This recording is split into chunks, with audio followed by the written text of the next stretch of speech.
जय जगन्नाथ सांग मैंने मु प्रिय वेलकम कर यूट्यूब चैनल ओडिशा एजुकेशन को। तो आज गोटे बहुत बड़ खबर जहाँकि चाषी भाई मानी तो गोटे आसी 2025-26 आमर जो फार्मर रेजिस्ट्रेशन जहाँकि आम जो धान मंडी पंजीकरण 2025-26 बर्तमान आज आरंभ हम जहाँकि आपणकर 19/7/2025 आरंभ हम। तो कौन डॉक्यूमेंट रही कौन ये वर्ष नियम परिवर्तन रही तो चलतु भिडियो शेष पर्यटन देखा।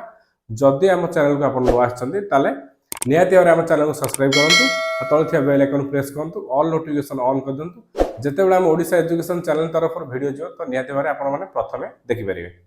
तो 2025-26 जो खरीफ धान रेजिस्ट्रेशन आसी जाइए तो ताकि वर्ष तो किसी नियम परिवर्तन होती तो परिवर्तन नियम कौन सब डिटेल्स चलते जाना।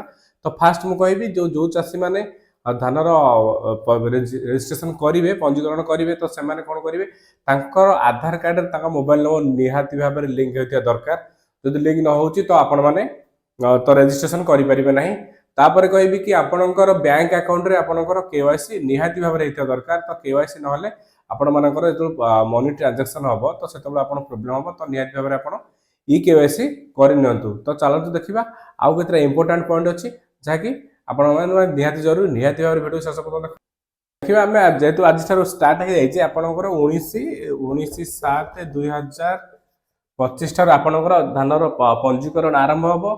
तो तार लास्ट डेट रही देखो लास्ट डेट रही आपंकर 20/8/2025 केते रही 20/8/2025। तो यही डेट भितर आपण मैंने निहाती भाव में रेजिस्ट्रेशन करई नियंतु।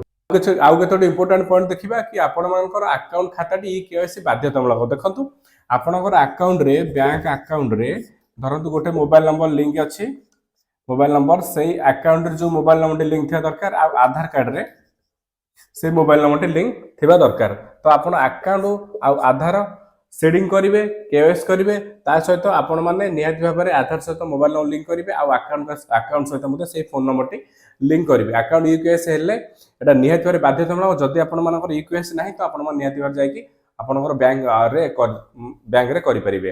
अकाउंट रे आधार मोबाइल नंबर संयुक्त होता निहाती भाव में आवश्यक।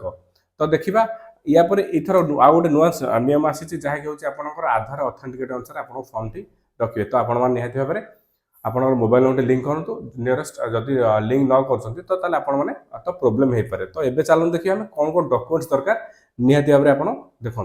देखिए आपण डॉक्यूमेंट्स कौन दरकार डॉक्यूमेंट्स देखो आपण मैंने जानी प्रति वर्ष परी जो रजिस्ट्रेशन फॉर्म गोटे थाए तो सेटा आपण मैंने निहाती भाव देखुए स्क्रीन आगे जो फॉर्म टी अच्छी से फॉर्म टी आप निहाती भाव फिलअप करेंगे ना आप सोसाइटी जाए मतलब फॉर्म टी आनीपारे ना मत आपने फूड ओडिशा वेबसाइट को जाए आपने फॉर्म टी डाउनलोड करेंगे। तो देखो फास्ट फॉर्म टा निहाती दरकार रजिस्ट्रेशन फॉर्म टा निहाती दरकार रजिस्ट्रेशन फॉर्म।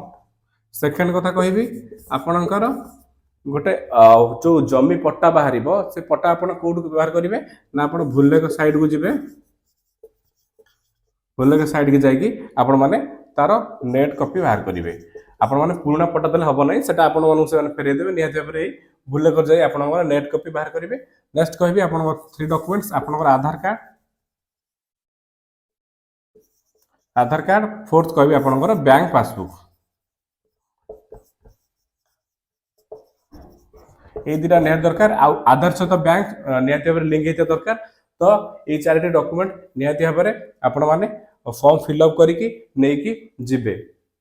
आपंकर वर्षर फार्मर रेजिस्ट्रेशन धान मंडी डिटेल्स। तो देखो ये सब डॉक्यूमेंट्स निहाती भाव में कहली ये जो डॉक्यूमेंट्स बाध्यतामूलक भाव में आप नेबे आपन बारंबार भी कही ये केवाईसी निहाती भाव में कर दिंतु ना आपनकर पछरे प्रॉब्लम हम। तो फॉर्म आपण मैंने निहाती भाव में आम टेलीग्राम चैनल को जाकि आप फॉर्म टी डाउनलोड करेंगे। तो देखो ये डिटेल्स फार्मर रेजिस्ट्रेशन 2025 आमर धान मंडी पंजीकरण 2025।